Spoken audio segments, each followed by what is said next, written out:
Hey, Dr. Lindsey here. Let me take you through a case on a younger fellow.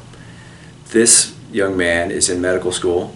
I think he's a year ahead of my son. They're both the same age, 26 years old. So some people would say, man, 26 years is too young to do a hair transplant. And I don't disagree with that unless you plan that ultimately your hairline's going to be 59 years old, like mine.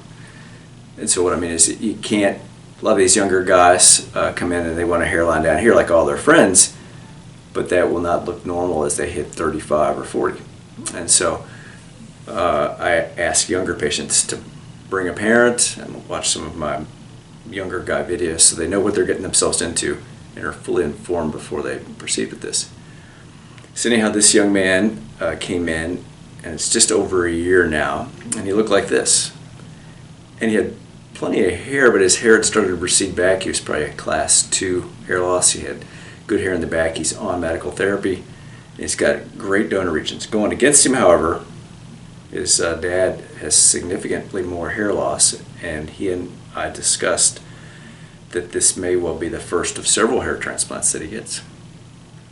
So I gave him the choice of FUE or strip. He's in medical school. He did not, well, I think we did it about 3 weeks before he started classes. And so we did a strip case on him and did roughly 1,700 grafts. Here he is at the end of the case, and he came daily for cleaning. And then here he is at the day the sutures came out. A month later, he had just begun classes, and he was able to conceal this by combing his hair down over the recipient area. The back of his head with a fairly short haircut easily concealed his scar line. And then here he is at 12 months. He looks really fantastic. He hasn't had any additional loss. He remains on medical therapy. Here's a close-up of his scar. And then he and I did this short interview. So Steve, what are you, like, you said 27? You're almost 27? Yeah, I turned 27 in a couple weeks. And just like my son, you're in a healthcare profession school. Correct. And we did you 14 months minus 1 day ago, and we did 1,799 grafts on you. Mm-hmm. Your before pictures are up to the side. Any kind of nonsense I pulled on you, everything turned out reasonably well? Nope. Everything was very straightforward, and everything went as you had kind of laid out.